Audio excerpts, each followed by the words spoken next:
Hello students, good morning. How are you? I hope you all are fine and learning from your home. I am Komal Madam and today in this video we are going to learn Science and Technology Part 1 Chapter 2 Periodic Classification of Elements. Part 2 मूलद्रव्यांचे आवर्ती वर्गीकरण. So we will cover the following points. First, elements and their classification. Second, Doberian's traits. Third, Newland's law of octaves. आपण खालील मुद्दे समजून घेऊ. 1. मूलद्रव्य व त्यांचे वर्गीकरण. 2. डोबेरॅनरची त्रिके व 3. न्यूलँडचा अष्टकाचा नियम. So first we will recall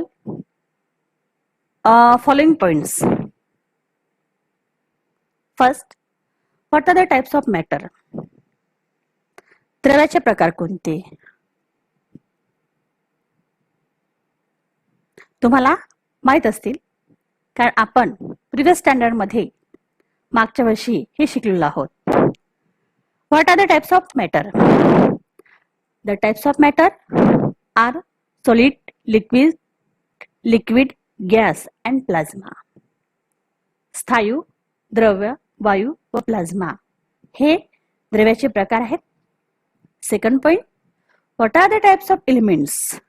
मूलद्रव्याचे प्रकार कोणते हे सुद्धा तुम्हाला माहित आहे. The types of elements are metals, non metals and metalloids. मूलद्रव्याचे प्रकार आहेत धातू, अधातू व धातू सदृश. Third points, what are the smallest particles of matter called? द्रव्याच्या लहानात लहान कणांना काय म्हणतात? You all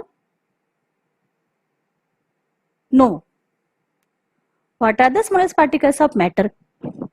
the smallest particles are called atoms. द्रव्याच्या लहानात लहान कणाला आपण अणू म्हणतो. आणि फोर्थ पॉइंट आहे, what is the difference between the molecules of elements and compounds? म्हणजेच मूलद्रव्ये व संयुगे यांच्या रेणूमध्ये काय फरक असतो हे सुद्धा विद्यार्थ्यांना तुम्हाला माहित आहे. एलिमेंट्स मीन्स मूलद्रव्य. Elements contain only one kind of atoms in the free state or combined state. मूलद्रव्य हे मुक्तावस्थेमध्ये किंवा कंबाईन स्टेट मध्ये असले तरी ते एकाच प्रकारच्या अणूपासून बनले असतात. Elements can be decompose into simple substances by any chemical reaction और सिंपल फिजिकल प्रोसेस. कोणत्याही रासायनिक किंवा भौतिक प्रक्रियेने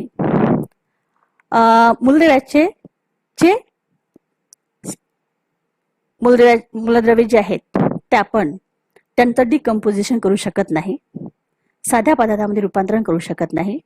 उदाहरणार्थ कॉपर, आयरन, ऑक्सिजन, तांब, लोखंड, ऑक्सिजन हे मूलद्रव्ये आहेत जे एकाच अणूपासून बनले असतात आणि कोणत्याही साध्या किंवा रासायनिक अभिक्रियेने आपण यांचं डिकम्पोजिशन करू शकत नाही.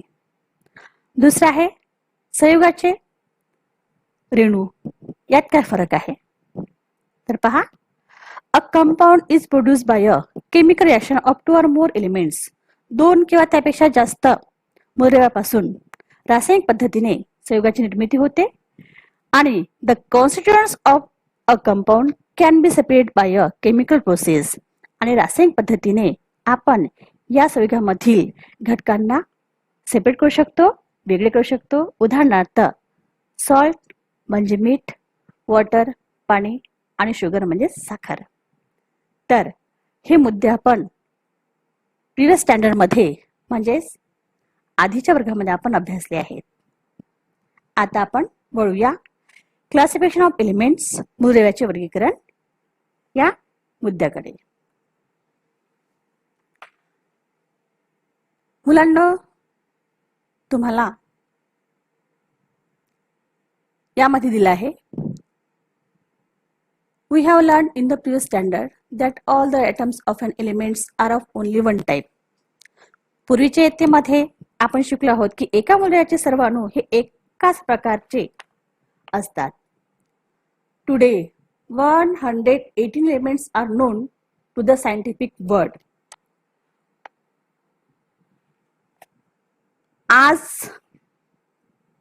आज मितीस विज्ञान जगताला 118 मूलद्रव्ये ही माहित आहेत, त्यांना ज्ञात झाली आहेत. मात्र however around year 1800 only about 30 elements were known. मात्र इसवी सन 1800च्या सुमारास फक्त 30 मूलद्रव्ये ज्ञात होती. More number of elements were discovered in course of time. काळाच्या ओघात अधिकाधिक मूलद्रव्यांचा शोध लागत गेला. More number of elements were discovered in the course of time. More and more information about the properties of these elements was gathered. या मूलद्रव्यांच्या गुणधर्मांविषयी अधिकाधिक माहिती साठत गेली. To ease the study of such a large number of elements, scientists started studying the pattern, if any, in the vast information about them. या मूलद्रव्यांच्या गुणधर्मांविषयी अधिकाधिक माहिती साठत गेली. मोठ्या संख्येने असलेल्या मूलद्रव्यांचा अभ्यास सोपा व्हावा यासाठी त्यांच्या विषयीच्या प्रचंड माहितीमध्ये काही आकृतीबंध आहे का हे वैज्ञानिक तपासू लागले. You know that in the initial classification elements were classified into the groups of metals and non-metals. तुम्हाला माहित आहे की सुरुवातीच्या वर्गीकरणात मूलद्रव्यांचे धातू व अधातू असे गट पाडले होते. Later on another class of elements called the metalloids was noticed. पुढील काळात मूलद्रव्यांचा धातू सदृश नावाचा आणखी एक वर्ग लक्षात आला. As the knowledge about elements and their properties went on increasing, different scientists started trying out different methods of classification. मूलद्रव्ये व त्यांचे गुणधर्म याविषयीचे ज्ञान जसे वाढू लागले तसे वेगवेगळ्या वैज्ञानिकांनी वर्गीकरणाची इतर अनेक पद्धती शोधण्याचे प्रयत्न सुरू केले. आणि म्हणूनच असा म्हणावा की मूलद्रव्याच्या वर्गीकरणाची त्यांना गरज भासू लागली. कारण या ठिकाणी जेवढे एलिमेंटचा डिस्कवरिंग झालं होतं, जेवढ्या एलिमेंटचा शोध लागला होता, मूलद्रव्यांचा शोध लागला होता, तर त्या सगळ्या मूलद्रव्यांच्या प्रॉपर्टीज वरून त्यांना मेटल, नॉन मेटल आणि मेटलोइड्स असे गट पाडावे लागले आणि म्हणूनच त्यांचं क्लासिफिकेशन करणं गरजेचं ठरलं. Next we learn about the Dobereiner's triads म्हणजेच डोबेरानाची त्रिके. In the year 1817 a German scientist Dobereiner suggested that properties of elements are related to their atomic masses. सन 1817 मध्ये डोबेरेनर या जर्मन वैज्ञानिकाने मूलद्रव्याचे गुणधर्म व त्यांची अणुवस्तुमाने या संबंध असल्याचे सुचवले. बघा, German scientist Dobereiner suggested that the properties of elements are related to their atomic masses. Means properties of elements related to the atomic masses. मूलद्रव्याचे गुणधर्म हे त्यांच्या अणुवस्तुमानाशी संबंधित असतात असे आपल्याला या डोबेरेनरने दाखवून दिले. He made groups of three elements each, having similar chemical properties and called them triads. त्याने एकसारखे रासायनिक गुणधर्म असणाऱ्या प्रत्येकी 3 मूलद्रव्याचे गट पाडून त्यांना त्रिके असे नाव दिले. He gave the triads. Those elements, they have the same chemical properties. Okay. He arranged the 3 elements in a triad in an increasing order. त्याने मग या तीनही सेम केमिकल प्रॉपर्टीज असलेले सारखे रासायनिक गुणधर्म असलेल्या या तिन्ही एलिमेंट्सना त्यांची जी मांडणी आहे, अरेंजमेंट आहे, ती त्याने त्यांच्या अणुवस्तुमानाच्या चढत्या क्रमाने केली. increasing order of atomic masses and showed that the atomic mass of the middle element was approximately equal to the mean of the atomic masses of the other two elements. आणि अशा प्रकारे इन्क्रीजिंग ऑर्डर मध्ये या एलिमेंटची मांडणी करत असताना त्याला दिसलं की या एका त्रिकामधील तीन मूलद्रव्यांची मांडणी त्यांनी अणुवस्तुमानाच्या चढत्या क्रमाने केली व दाखवले की मधल्या मूलद्रव्याचे अणुवस्तुमान हे अंदाजे इतर दोन मूलद्रव्यांच्या अणुवस्तुमानाच्या सरासरी इतके असते. बघा, mass of the middle elements मधल्या मूलद्रव्याचे अणुवस्तुमान was approximately equal to the mean of the atomic mass of the other two elements. पहिल्या दोन मूलद्रव्याच्या अणुवस्तुमानाच्या सरासरी इतके असते हे डोबऱ्यांना आपल्याला दाखवून दिले. But however all the known elements could not be classified into the Dobrynin traits. परंतु सर्व ज्ञात असलेल्या सर्व माहित असलेल्या मूलद्रव्याचे वर्गीकरण डोबऱ्यांच्या त्रिकांमध्ये होऊ शकले नाही. Okay, you can see following table. In this table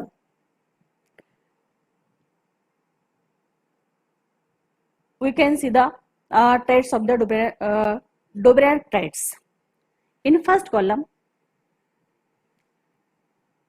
atomic mass of elements. In the first column, पहिल्या कॉलम मध्ये आपल्याला आहे की atomic mass अणुवस्तुमान आहे. सेकंड कॉलम मध्ये सेकंड, थर्ड आणि फोर्थ कॉलम मध्ये ट्राइड्स आहेत, म्हणजे एलिमेंट्स दिले आहेत. First element is lithium. Their atomic mass number 7.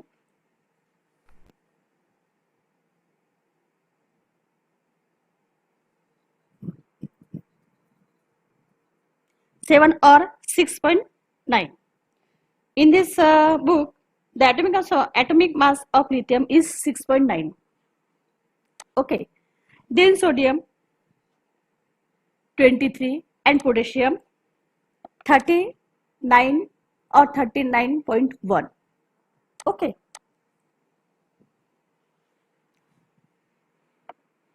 One, two, three, four.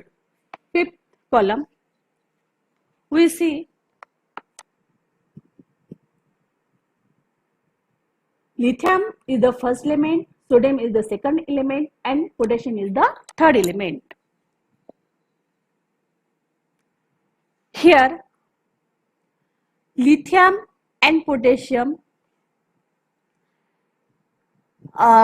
atomic mass number. Here, lithium and potassium, potassium's atomic mass number. Lithium's atomic mass number 7 and potassium's 39.1. Sorry. Lithium's atomic mass number 6.9 and potassium's atomic mass number 39.1. इथे lithium आणि potassium या दोघांच्या atomic मासेसची आपल्याला सम करावी लागेल, म्हणजे बेरीज करावी लागेल. तर बघा, 6.9 plus 39.1 डिवाइडेड 2. जर या दोघांच्याही बेरजेला आपण दोन्ही भागलं तर त्याचा जो भागाकार आहे किंवा त्याचा जो सरासरी येते ती आहे 23 and 23 is the atomic mass number of the middle element sodium. Okay, sodium इथे तुम्हाला दिलं आहे, पहा की atomic mass of sodium is 23. In this way, all Dobrynin traits we calculate. अशा प्रकारे आपण सर्व डोबऱ्यांचे ट्राइड्स आहेत त्यांचं कॅल्क्युलेशन करू शकतो. इन सेकंड कॉलम मध्ये तुम्हाला दिला आहे calcium, strontium and barium. Strontium calcium Ca, strontium Sr, Ba barium. इथे स्ट्रॉन्शियमचा atomic mass of strontium is 40.1 and the third element's atomic mass means barium's atomic mass is 137.3 divided by 2. म्हणजेच आपल्याला calcium आणि barium या दोघांची बेरीज करावी लागेल आणि त्याला दोन्ही जर आपण भाग दिला तर तुम्हाला मिडल जो एलिमेंट आहे कॅल्शियम आणि कॅल्शियम आहे 40.1 आणि बेरियम आहे 127.3 या दोघांची जर आपण बेरीज केली त्याला दोन्ही डिवाइड केलं तर तुम्हाला जो मिडल आहे म्हणजेच मधला जो आहे स्ट्रॉन्शियम याचं तुम्हाला काय मिळेल ॲटॉमिक मास नंबर मिळेल. तुम्ही करून बघू शकता. तुमच्याजवळ पुस्तक असतील पुस्तकं तुम्ही ओपन करा, बुक्स ओपन करा, त्यामुळे तुम्हाला बरोबर दिलं आहे. तर त्या ठिकाणी तुम्हाला स्ट्रॉन्शियमचा जो ॲटॉमिक मास नंबर आहे तो मिळेल 88.7 नियर 88.7 88.7 आणि तसं जर आपण त्याचं प्रत्यक्ष बघितलं ऍक्च्युअल ॲटॉमिक मास जर बघितला आहे स्ट्रॉन्शियमचा तर 87.6 आहे 87.6 near about 88.7 means near about 87.6. Okay. नंतर थर्ड नंबरचं बघा त्यामध्ये दिलं आहे कॅल्शियम ब्रोमीन क्लोरीन ब्रोमीन आणि आयोडीन. या ठिकाणी bromines is the middle element and we calculate the middle elements atomic mass. तर या ठिकाणी क्लोरीनचा ॲटॉमिक मास दिला आहे 35.5 आणि आपल्याला आयोडीनचा घ्यायचा आहे 126.9. या दोघांची बेरीज करायची डिवायडेड बाय 2 आणि याचा तुम्हाला जो त्याची सरासरी मिळेल मीन जो मिळेल तो असेल 81.2 आणि ऍक्च्युअली या ब्रोमीनचा जो ॲटॉमिक मास आहे 79.9 म्हणजेच काय तर 81.2च्या अगदी जवळजवळ आहे.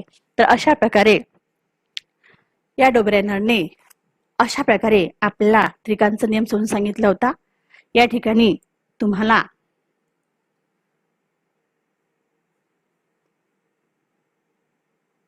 तीन 3 6 आणि 3 9 या चार्टमध्ये तुम्हाला 9 एलिमेंट्स म्हणजे 3 ट्राइड्स दिले आहेत त्रिके दिले आहेत 1 2 3 आणि त्याची तुम्हाला मिडल एलिमेंटचा ॲटॉमिक मास काढून दाखवलेला आहे.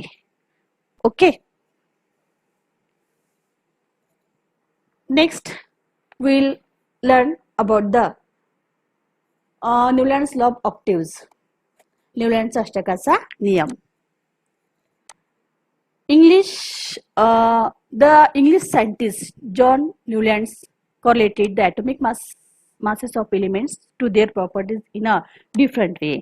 या ठिकाणी इंग्लिश वैज्ञानिक जॉन न्यूलँड्स याने एका वेगळ्या मार्गाने मीन्स डिफरंट वे अणुवस्तुमानाचा सहसंबंध मूलद्रव्याच्या गुणधर्माशी जोडला.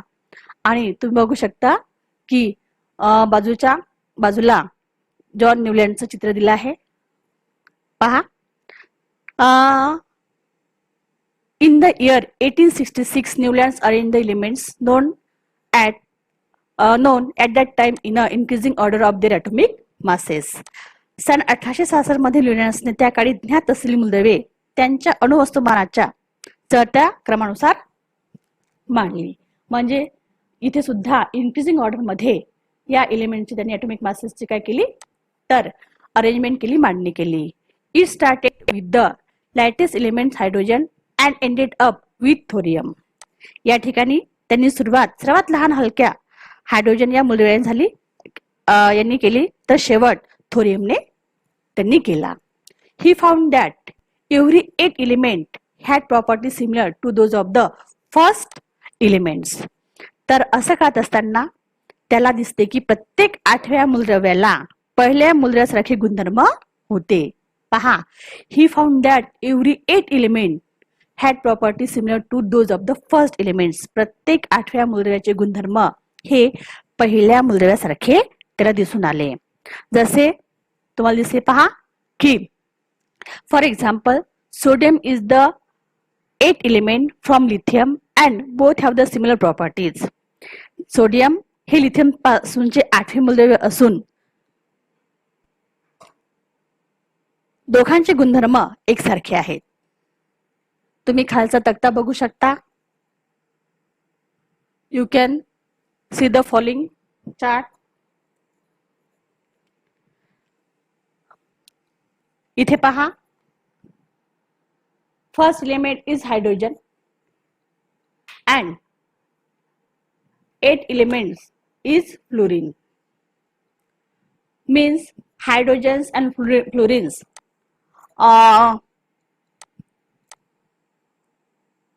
have the similar properties. या दोघांचेही प्रॉपर्टीज कशा सारख्या आहेत. त्यानंतर लिथियमला जर आपण फर्स्ट एलिमेंट्स म्हटलं लिथियमला, तर सोडियम हा 8 एलिमेंट येतो. बघा, काउंट करा. 1 2 3 4 5 6 7 8. Means lithium and sodium have the same properties. त्यानंतर बेरिलियमला जर आपण फर्स्ट म्हटलं तर मॅग्नेशियम हा 8वा एलिमेंट येतो. म्हणजे बेरिलियमच्या आणि मॅग्नेशियमच्या प्रॉपर्टीज ह्या कशा असतील, same. Okay.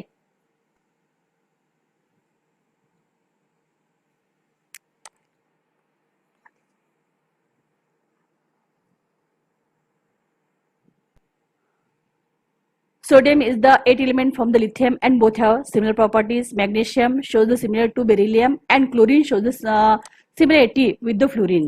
Newlands compared this similarity with the octaves in music. म्हणजे अशा प्रकारे या न्यूलँड्सने या सगळ्या मूलद्रव्यांची जी गुणधर्म आहेत यांची तुलना संगीतातील अष्टकांशी केली आहे. पहा, ही compared this similarity with the octaves in music म्हणजे संगीतामधील त्या अष्टकांशी केली आहे. He called the similarity observed in the 8th and the first element as the law of octaves. आणि त्याने 8व्या व पहिल्या मूलद्रव्याच्या गुणधर्मामध्ये दिसून येणाऱ्या सारखेपणाला अष्टकांचा नियम असे म्हटले आहे. Means law of octaves. See the following chart. Here musical note संगीतातील स्वर दिले, त्यामध्ये डो रे मी फा सो ला टी. These are the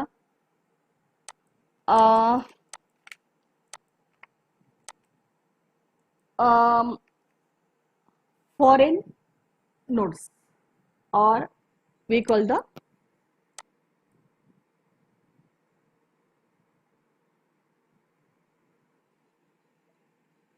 पाश्चात्य. आपण त्याला संगीतातील नोट्स म्हणू शकतो, स्वर म्हणू शकतो. आणि खाली दिले तुम्हाला सा रे ग म प ध नि. हे भारतीय संगीतातील स्वर आहेत. तर या ठिकाणी त्यांनी दिलं आहे की in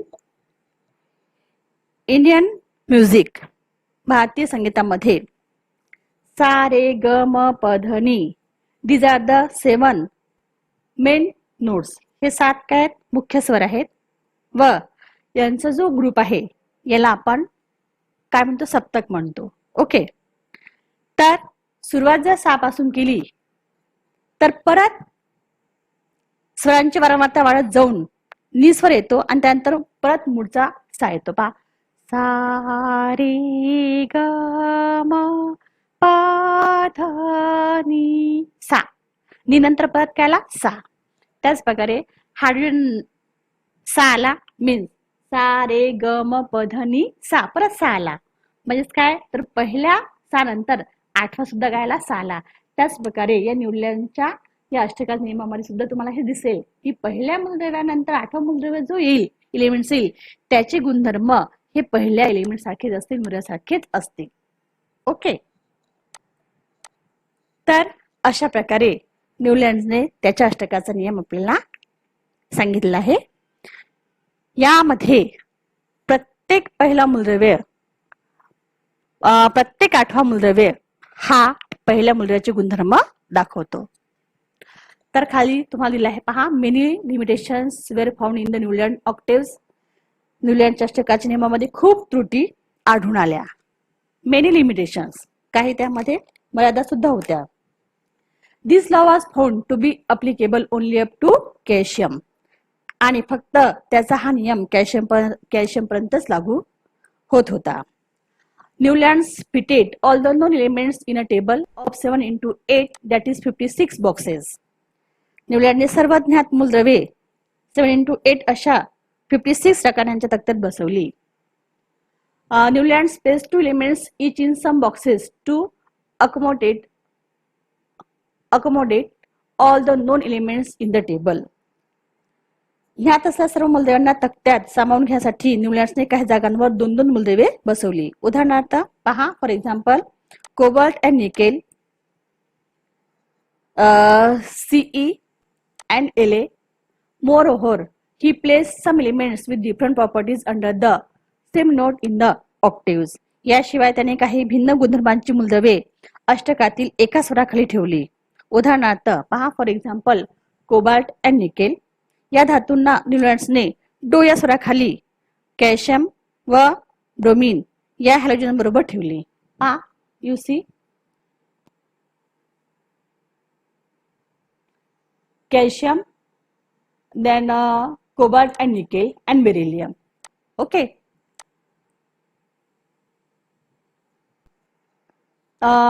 Then cobalt and nickel away from them along with the non-metals oxygen and sulfur under the node. आणि कोबाल्ट आणि निकेल यांचे साधर्म्य असणाऱ्या किंवा सारखी गुणधर्म असणाऱ्या Fe मीन्स आयरनला त्यांच्यापासून लांब ऑक्सिजन आणि सल्फर या अधातूंबरोबर टी या स्वराखाली ठेवले. You can see in table, तुम्ही याच्यामध्ये बघू शकता. टी या खाली oxygen, sulphur, iron, selenium. Okay. Also, Newland's octaves did not have provision to accommodate the newly discovered elements. तसेच नव्याने शोध लागलेल्या मूलद्रव्यांना सामावून घ्यायची तरतूद न्यूलँडच्या अष्टकामध्ये नव्हती. हा काय म्हटलं आहे, Newlands octave did not have the provision to accommodate the newly discovered elements. नवीन शोध लागलेल्या मूलद्रव्याला त्याच्या या अष्टकामध्ये सामावून घ्यायची म्हणजे ती ठेवण्याची कोणतीही त्या ठिकाणी फॅसिलिटी नव्हती, तरतूद नव्हती. The properties of the new elements discovered later on did not fit in the Newlands of octaves. नंतरच्या काळामध्ये शोध लागलेल्या नव्या मूलद्रव्यांचे गुणधर्म न्यूलँडच्या अष्टकाच्या नियमामध्ये बसले नाहीत. तर जेवढी 56 एलिमेंट्स होते त्या 56 त्यावेळेला जेवढे पण एलिमेंटचा शोध लागला होता त्या सगळ्यांना त्यांनी अशा प्रकारे या त्याच्या ऑक्टेव्स मध्ये बसवले. ओके. तर विद्यार्थ्यांनो, मला आशा आहे, आय होप की तुम्हाला हे समजलं असेल. आणि काही डाऊट असतील तर तुम्ही व्हॉट्सॲपवर मेसेज करून माझ्यासोबत तुम्ही ते शेअर करू शकता. Thank you. In next video we will discuss in detail about the Mendeleev's periodic table. So stay home, stay safe, keep learning. Okay, goodbye.